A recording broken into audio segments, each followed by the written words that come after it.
जो मेरे भाई अभी कबूतर परवाजी के शौक़ में नए जुड़े हुए हैं तो उन्हें इतनी परख नहीं होती कि अच्छे कबूतर किस तरीके से खरीदे जाएं। तो आज की वीडियो उन्हीं भाइयों के लिए होने जा रही है और मैं आज आपको कुछ बेसिक टिप्स बताऊंगा अच्छे कबूतरों के बारे में कि आप उन चीज़ों को देखकर एक अच्छे कबूतर की पहचान कर सकते हैं, या जहां से आप कबूतर खरीदें वो चाहे कबूतर बाज़ार हो या किसी की छत से हो, वहां से अच्छे कबूतर खरीद सकते हैं। तो चलते हैं कबूतरों की तरफ और आपको बताता हूं कि अच्छे कबूतर में आप क्या क्या चीज़ देख के उस कबूतर को खरीद सकते हैं। भाइयों, ये मेरी एक कबूतरी है घर की। अब आप इस कबूतरी का बॉडी स्ट्रक्चर देखें, ये किस तरह की इसकी खड़क है, किस तरह का इसका बॉडी स्ट्रक्चर है, गौर से देखें।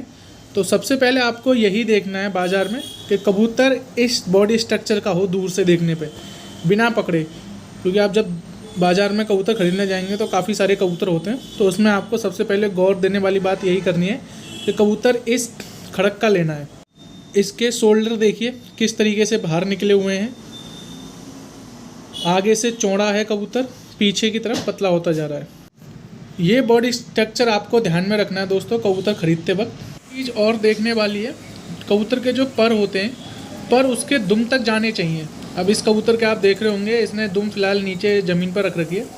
इसके पर मैं जब आपको आगे वीडियो में दिखाऊंगा तो दुम से केवल आधा इंची से भी कम छोटे हैं, तो ये भी आप ज़रूर देख लें कबूतर के अंदर। अब भाइयों, जब आपको कबूतर हाथ में पकड़ना है तो क्या क्या चीज़ें देखनी है वो आप बारीकी से समझें। चोंच से लेके दुम की एंड तक मैं आपको स्टेप बाय स्टेप सारी चीज़ें बताऊंगा। तो सबसे पहला पॉइंट हमें ये देखना है कि जब भी हम कबूतर को हाथ में पकड़ें तो कबूतर मुलायम होना चाहिए, मुलायम वजूद का। यानी ऐसे लगेगा पकड़ते ही आपके हाथ से कबूतर फिसल कर जा रहा है। वज़न में ज़्यादा भारी ना हो। आप जब महसूस करें तो जैसे अब ये कबूतर है काफ़ी बड़े साइज़ में, लेकिन इसका वेट ज़्यादा वेट नहीं है इसका, तो इस चीज़ का ध्यान रखें कि कबूतर ज़्यादा भारी ना हो। अब सबसे पहले कबूतर की चोंच के बारे में बात कर लेते हैं कि चोंच में आपको क्या क्या देखना है। चोंच कोई सी भी कलर की हो दोस्तों, चाहे वो स्याही चोंच हो, स्लेटी चोंच हो, मोमिया चोंच हो, गुलाबी चोंच हो। चोंच के कलर से कबूतर की नस्ल का पता पड़ता है, लेकिन जो आपको चोंच में देखना है वो देखना है जैसे इसकी चोंच है, ना ज़्यादा लंबी ना ज़्यादा मोटी, दरमियाने साइज की। देख रहे हैं ना आप, इस तरह की चोंच। इसके बाद आते हैं नथनों पे। नथने ये देखिए, ना ज़्यादा मोटे हों ना ज़्यादा छोटे हों, दरमियाने साइज़ के इसके भी नथने हैं। और उनके ऊपर ये खुश्की टाइप की बनी हुई है, ये वाइट वाइट आप देख रहे हैं जहाँ मेरी उंगली लग रही है, ये होना ज़रूरी है। सिर पे आ जाते हैं, जो हाई फ्लायर कबूतर होते हैं उनमें सिर बड़ा ही होता है, तो एक चीज़ का ध्यान रखें, टेपर सर हो जैसे इस कबूतरी का है, ये ऐसे इस तरह गया है। ये ना हो यूँ जाए और यूँ, इस तरह का सिर नहीं होना चाहिए, बिल्कुल इस तरह का टेपर सर हो, यहाँ चपटा हो ऊपर की तरफ, जैसे इस कबूतर का आप देख रहे हैं। भाइयों, अब बारी आ जाती है कि एक अच्छे कबूतर की हमें आँखों की पहचान किस तरीके से करनी है। तो डिटेल्स में बहुत सारी चीज़ें हैं आँखों के अंदर, उसके ऊपर मैं वीडियो अपने चैनल पर ऑलरेडी बना चुका हूँ। जिन दोस्तों ने वो वीडियो नहीं देखी उसका लिंक मैं डिस्क्रिप्शन में दे दूँगा, आप वहाँ जाकर उस वीडियो को देखें। उसमें मैंने सारी डिटेल्स से चीज़ें बता रखी हैं बारीकियों से कि कबूतर की आँख में क्या क्या देखना है। फ़िलहाल मैं आपको इस वीडियो में बेसिक बातें बता देता हूँ कि आपको कबूतर की आँख में क्या देखना है कि एक आपको अच्छा कबूतर मिल सके। तो आपको कबूतर की आँख डिफरेंट कलर में देखने को मिलेगी। सफ़ेद आँख भी मिलेगी, जर्सी आँख भी मिलेगी, कच्ची पीली आँख भी मिलेगी, मकोई आँख भी मिलेगी, बहुत सारे कलर की आँख आपको मिलेगी। क्योंकि जो कबूतर का आँखों का कलर चेंज होता है वो होता है कि हम कबूतर को जब क्रॉस में ब्रीड करते हैं, जोड़ा क्रॉस करके लगाते हैं, तो उसमें कबूतर अपनी आँखें चेंज कर लेता है। तो ये तो आंखों की कलर की बात रही। बेसिक चीज़ जो आपको सबसे पहले देखनी है वो देखनी है कबूतर की आंख का डायल। डायल का मतलब कि उसकी आंख एक परफेक्ट शेप में होनी चाहिए। जैसे आप इस कबूतरी की आंख देख रहे हैं, बिल्कुल गोलाई में आंख है, सेंटर में है, पलक उसके चारों तरफ बिल्कुल फिट बने हुए हैं, एकदम परफेक्ट डायल की आंख का कबूतर होना चाहिए। ऐसा ना हो कि इस तरह का आंखें जा रही हैं, आधी आंखें खोल रहा है, आधी बंद कर रहा है, इस तरह का पीछे का हिस्सा दिखाई दे रहा है, ये ना होने चाहिए। बिल्कुल फिक्स इस तरह की डायल आंखें होनी चाहिए। उसके बाद देखनी है आपको कबूतर की आंखों की चमक। जिस कबूतर की आंख जितनी चमकदार हो उतनी बेहतरीन। जैसे आप इस कबूतरी की आंख देख रहे हैं, इसकी आपको आंख चमकदार दिखाई दे रही होगी, हल्का सा पानी तैरता हुआ दिखाई दे रहा होगा, वो चीज़ आप ज़रूर देखें। डल आंख का कबूतर आपको बिल्कुल भी नहीं लेना है। तीसरी चीज़ आ जाते हैं इसके काले नूर पर। काले नूर में देखने वाली बात यह है कि ये नूर जितना छोटा होगा उतना बढ़िया है, और जूम इन जूम आउट करता होना चाहिए ये नूर। वो कैसे आप पता करेंगे, जब कबूतर छाए में होगा तो वो अपनी नूर को जूम आउट करेगा, और जब धूप में ले जाएंगे तो जूम इन करेगा, यानी ये काला नूर को छोटा और बड़ा करेगा।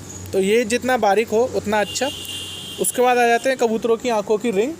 रिंग में आपको सिर्फ एक चीज़ देखनी है, जो भी कबूतर के अंदर रिंग है आँखों में, वो रिंग मुकम्मल तौर पर होनी चाहिए। ऐसा ना हो कि कोई भी रिंग आधी अधूरी है या टूटी हुई है। इस बात का आपको विशेष ध्यान रखना है। एक कबूतर आता है ताकि आँख का कबूतर, जिसमें एक आँख का कलर कोई और है, दूसरी आँख का कलर कोई और है, वो एक अलग नस्ल हो गई। लेकिन अगर आपकी कबूतर की आँखें सेम कलर ले रही हैं दोनों, मान लीजिए जैसे ये कबूतरी है, इसकी सफ़ेद आँख है दाएं तरफ की, बाएं तरफ की भी आँख भी सफ़ेद है, तो दोनों में सेम रिंग होनी चाहिए। ऐसा ना हो एक आँख की रिंग कुछ और कह रही है और एक आँख की रिंग कुछ और कह रही है। इस चीज़ का आपको विशेष ध्यान रखना है कबूतर की आँखों की पहचान करते वक्त। तीसरी चीज़ आपको देखनी है, इस तरह आप कबूतर पकड़ें तो ये कबूतर की जो आँखें हैं वो बल्ब की तरह बाहर निकली होनी चाहिए। इसका फ़ायदा ये होता है कि जब कबूतर आसमानों में उड़ता है तो अपने वो चारों तरफ ईजिली देख सकता है, तो जानवर की मार लगने की चांसेस काफ़ी कम हो जाते हैं। अब बारी आ जाती है कबूतर की आँख की पलक के ऊपर। पलक में सिर्फ आपको एक चीज़ देखनी है, बारीक पलकों का कबूतर लेना है। अगर जवान कबूतर है तो दोस्तों वो बारीक पलकों का होगा।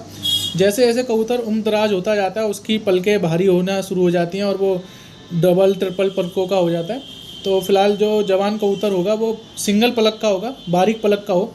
पलक में जैसे आरी नुमा दांतें होते हैं उस तरह के दांत होनी चाहिए पलकों में।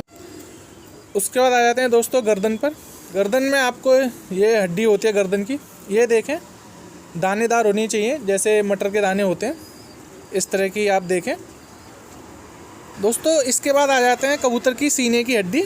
ये जो सीने की हड्डी होती है, ये आप जब कबूतर पकड़ेंगे तो आपको महसूस होनी चाहिए कि ये चुभती हुई हो हल्की सी, यानी आपको लगे कि यहाँ हड्डी मेरी उंगलियों में टच हो रही है। अब जो साइज़ की यहाँ से हड्डी शुरू होती है और यहाँ आके ख़त्म हो जाती है। एक चीज़ आपको ध्यान रखना है कि यहाँ से जो हड्डी शुरू होती है यहाँ भी आपको चुभती हुई दिखाई दे, और यहाँ जो ख़त्म हो रही है यहाँ भी चुभती हुई दिखाई दे। साइज़ के ऊपर आ जाते हैं 4 उंगल, 3 उंगल, पौने 3 उंगल या 4.5 उंगल। हाई फ्लायर कबूतरों में बड़ी हड्डी होती है। अब बड़ी और छोटी हड्डी की तो कहानी दूसरी है, लेकिन जो बेसिक आपको देखना है वो आप देखें कि कबूतर की हड्डी यहाँ से शुरू हो और इस तरह जाए, यानी शेप ले, जैसे कश्ती होती है ना, कश्ती के शेप में होनी चाहिए हड्डी यहाँ जाके। अब जैसे इस कबूतरी की हड्डी है तो ये 4 उंगल यानी 3 इंच है। 3 इंच, जैसे ये मेरी 4 उंगली है लेकिन ये है 3 इंच। किस तरह, ये देखिए आप, ये मेरी उंगली का 1 इंच होता है, 2, 3, तो मैं अगर यहाँ लगाऊंगा इन चारों उंगलियों पे तो देखिए 3 इंच की हड्डी कहलाएगी। तो 3 इंच, 3.25 इंच की हड्डी सही रहती है, कोई इशू नहीं रहता कबूतर की उड़ान के लिए। उसके बाद जो हड्डी से लगते आते हैं जोड़। जोड़ और हड्डी की बहुत अहम रोल है कबूतर की परवाज़ में, लेकिन वो चीज़ें मैं आपके साथ आगे शेयर करूँगा। बेसिक चीज़ें आज बता रहा हूँ तो बेसिक चीज़ें ही बताऊँगा। हड्डी आपने चेक कर ली, उसके बाद आते हैं जोड़ पर। जोड़, यहाँ आपके जोड़ हैं, जिस कबूतर के जोड़ जितने बंद हों और मुलायम जोड़ हों वो कबूतर उतना ही अच्छा। जब आप यहाँ डालेंगे तो यहाँ आपको 2 हड्डी चुभई देंगी। जितने बंद जोड़ उतना कबूतर वो अच्छा परवाज़ में। खुला जोड़ 1 उंगली चल जाएगा, लेकिन उससे ज़्यादा खुला जोड़ ना हो, यानी जो मेरी उंगली है ये बस समा जाए, वो कबूतर चल जाएगा, लेकिन इससे ज़्यादा खुला जोड़ का आपको कबूतर नहीं लेना। उसके बाद आपको देखना है हड्डी और जोड़ के बीच में गैप। जैसे यहाँ मेरी हड्डी ख़त्म हो रही है और जस्ट इसके नीचे जोड़ लगे हुए हैं, तो ये उंगली मेरी आराम से जा रही है। बस इससे भी कुछ कबूतरों में इससे भी कम गैप होता है कि ये उंगली भी नहीं जा पाती। तो जितना ये गैप कम होगा जिस कबूतर में, वो कबूतर उतना ही अच्छा, उतना ही बेहतरीन। तो आप इस चीज़ को ध्यान दें कि ये इन दोनों के बीच में जो गैप है वो कम होना चाहिए। 1 उंगली का है, जैसे मेरे इस कबूतर की में 1 उंगली का गैप है, तो ये चल जाएगा। उसके बाद आ जाते हैं कबूतर के पंजों में। पंजों में सिर्फ आपको एक चीज़ देखनी है, कलर कोई सा भी हो, पंजा खुश्क होना चाहिए। जैसे आप ये देख रहे हैं कबूतर का पंजा कितना खुश्क है, लंबी उंगली हो, जैसे कबूतरी की उंगली लंबियाँ हैं, इस तरह की लंबी उंगली हो। नाखून चांदनुमा होने चाहिए, जैसे इस कबूतरी के हैं। फ़िलहाल पक्के फर्श पर रहती है तो ये घिस गए आगे से। अब आ जाते हैं दोस्तों परों के ऊपर। कबूतर की परवाज़ में जितना अहम रोल कबूतर के परों का है, उससे ज़्यादा किसी चीज़ का रोल नहीं है। परों में सबसे पहले आपको देखना है, जब ये कबूतर खड़ा था तो आपने देखे होंगे ये शोल्डर इसके बाहर निकले हुए थे। तो ये आपको सबसे पहले दूर से ही कबूतर देख लेना है कि इस तरह का शोल्डर निकला हो, ठीक है। ऐसा ना हो कि इस तरह का उन्होंने ये अपने पर इस तरह बंद कर लिए हैं। वो कबूतर भी उड़ जाते हैं, लेकिन उनके साथ आपको मेहनत करनी पड़ेगी। दूसरा आपको देखना है, जब आप कबूतर की बगलें, ये जो बगलें हैं, यहाँ हाथ डालेंगे तो यहाँ ये जितनी गहराई होगी ना, उससे पता पड़ता है कि कबूतर उड़ा हुआ है। अगर यहाँ आपको मांस जमा हुआ मिलेगा तो समझ लें कि वो कबूतर सिर्फ लॉफ्ट में ही रहा है, उसने परवाज़ नहीं दी है। तो ऐसे कबूतर को उड़ान पर लगाने में काफ़ी समस्याएं पैदा हो जाती हैं। उसके बाद जब आप कबूतर के कुंदों को पकड़ें, तो जैसे ये कबूतर का कुंदा है, मैंने छोड़ा, फटाक बंद कर लिया। स्प्रिंग नुमा कुंदा होना चाहिए। ऐसा ना हो कि मैंने कबूतर का कुंदा छोड़ा और उसने कुंदा इस तरह लटका लिया, इस तरह का ना हो। दूसरा आपको यहाँ हाथ लगाना है। यहाँ जब हाथ लगाएं तो ऐसा महसूस हो कि सिर्फ यहाँ परों का गुच्छा है, मांस बिल्कुल नहीं होना चाहिए। अगर यहाँ कबूतर के कुंदा ये जो कुंदा है, इस पर अगर आपको मांस दिखेगा तो वो कबूतर ना लें। ऐसे कबूतर जल्दी हाँफ जाया करते हैं और उड़ान भी अपनी पूरी नहीं दे पाते। सबसे अहम चीज़ आपको जो देखनी है, दोनों कुंदों को खोलें और दोनों कुंदे के परों को देखें। जैसे ये इसका लेफ़्ट पर है, तो लेफ़्ट पर में आप ये 3 पर देखें लास्ट के। 10वां छोटा है, 9वां बड़ा है, 8वां उससे छोटा है। पूरा कुंदा खोलेंगे तो सेम वो परों की सेफ चलेगी। सेम यही चीज़ आपके कबूतर के दूसरे कुंदों में होना लाजमी है। जैसे ये देखिए, 10वां छोटा, 9वां बड़ा, 8वां उससे छोटा। अच्छे कबूतर के पर कैसे होने चाहिए, उसके लिए मैं अपने चैनल पर ऑलरेडी वीडियो डाल चुका हूँ। आप वहाँ जाकर डिटेल में समझ सकते हैं। मैंने एक एक बारीकी उसमें बताई है। उन वीडियो का लिंक भी मैं अपने डिस्क्रिप्शन में दे दूँगा, तो वहाँ जाकर आप देख सकते हैं कि एक अच्छे कबूतर में पर किस तरीके से होने चाहिए। जब आप कबूतर का कुंदा खोलें तो ये जो बगले हैं, ये यहाँ से कबूतर को नहीं छोड़नी चाहिए। देखिए मैंने इसका कितना कुंदा खोल रखा है, तब भी इसने अपनी बगले यहाँ तक चढ़ा रखी हैं। इससे ज़्यादा कुंदा तो शायद कबूतर उड़ान के बावजूद नहीं खोलता। तो ये बगले इस तरह की ना हो, बगलें उसकी भरी होनी चाहिए। जिस कबूतर की ये इस तरह की खाली होंगी तो वो दोस्तों उड़ान अपनी नहीं दे पाएगा, क्योंकि उड़ान के टाइम में ये जो 10 पर होते हैं ये कबूतर को उड़ान में मदद होते हैं, और ये जो बगल के 10 पर होते हैं ये हवा में बैलेंस बनाने के लिए महत्वपूर्ण होते हैं। तो इस चीज़ का आप विशेष ध्यान रखें। परों के ऊपर ये जो सपोर्टिंग फेदर आपको दिख रहे हैं, जिन्हें हम परिया कहते हैं, ये जितनी लंबी और जितनी ज़्यादा हो उतना अच्छा पर होता है। ये उतना ही बैलेंस कबूतर को उड़ान के दौरान मिलता है अपने परों से। ये भी आप ज़रूर देख लें। जब कबूतर खड़ा हो तो आप ये कबूतर के पर देखिए, दुम और कबूतर के पर में कितना डिफरेंस है, करीब आधे इंची से भी कम का है। तो ये इस चीज़ का आपको विशेष ध्यान देना है कि कबूतर का पर उसकी दुम तक जा रहा हो।